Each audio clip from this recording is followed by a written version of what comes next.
ഇതിനോടൊപ്പം ചേർത്തൊരു ഉദാഹരണം കൂടി ഞാൻ പറഞ്ഞുതരാം. ഈ അടുത്ത് കുണ്ടന്നൂരിലുള്ള ഒരു നല്ല റെസ്റ്റോറൻറ്റ് നിറനീസ് എന്ന് പറയും. എനിക്ക് തോന്നുന്നത് അവർ കൊല്ലംകാരാണെന്ന് തോന്നുന്നു. കാരണം കൊല്ലത്ത് ഇതുപോലെ പോയ സമയത്ത് ഞാൻ അവിടുന്ന് ഫുഡ് കഴിച്ചിട്ടുണ്ട്.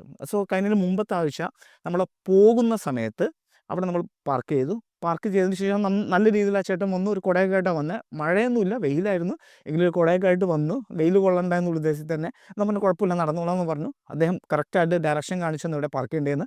അതിനുശേഷം നമ്മൾ അത് ആ ഹോട്ടലിൽ ഇറക്കത്തില്ല. ഇറങ്ങുന്ന സമയത്ത് അവിടെ നിന്ന് വന്ന 2 പേരുണ്ടായിരുന്നു. അതിലൊരാൾ പ്രായമുള്ള ആളാണ്. അദ്ദേഹത്തിന് കാലിന് ചെറിയ പ്രശ്നമുള്ളതുകൊണ്ട് ഒരു ഊന്നുവടിയായിട്ടാണ് വന്നത്. അദ്ദേഹത്തിനോട് ഈ സെക്യൂരിറ്റി ചേട്ടൻ ഓക്കെ വളരെ സ്മൈലോട് കൂടി പതിയെ അദ്ദേഹത്തിൻ്റെ കൈ പിടിച്ച് പൊക്കി പുറത്തേക്ക് ഹെൽപ്പ് ചെയ്യുന്നുണ്ടായിരുന്നു. ഒരു കയറ്റമുള്ളതുകൊണ്ട് തന്നെ ഹെൽപ്പ് ചെയ്യുന്നുണ്ടായിരുന്നു. അതിനുശേഷം ചോദിച്ചു, ഭക്ഷണമൊക്കെ ഇഷ്ടപ്പെട്ടോ, ഭക്ഷണമൊക്കെ കഴിച്ചോ, എല്ലാം ഓക്കെ അല്ലേ എന്നുള്ള രീതിയിൽ അദ്ദേഹത്തിനോട് ചോദിക്കുന്നുണ്ടായിരുന്നു. വളരെ വളരെ ചെറിയൊരു കോൺവെർസേഷൻ. പക്ഷെ അദ്ദേഹം ഈ കഴിച്ച ആൾ വളരെ സന്തോഷത്തിൽ എല്ലാം ഓക്കെ ആയിരുന്നു, കഴിച്ചു, താങ്ക് യു എന്നൊക്കെ പറഞ്ഞിട്ട് എന്ത് ചെയ്തു, ആ കാറിലേക്ക് പോയി. ആ കാറിൽ വരെ അദ്ദേഹം ഒപ്പം ഉണ്ടായിരുന്നു. അതിനുശേഷം ബായ് പറഞ്ഞൊരു പേര്. അപ്പം ഞാൻ അവിടെ ജസ്റ്റ് ഒന്ന് ഒബ്സർവ് ചെയ്യായിരുന്നു. വളരെ ചെറിയ രീതിയിലൊരു കോൺവെർസേഷൻ ആ ഒരു സമയത്ത് ഉണ്ടായപ്പോൾ ആ കസ്റ്റമറുടെ മനസ്സിലുണ്ടാകുന്ന ഒരു പോസിറ്റിവിറ്റി ഉണ്ട് ഇല്ലേ?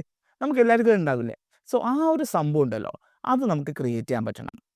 നമ്മളെപ്പോഴും സെൽ ഔട്ട് ടീമിനെ സ്ട്രെങ്തൻ ചെയ്യുന്ന സമയത്ത് ഇതുപോലുള്ള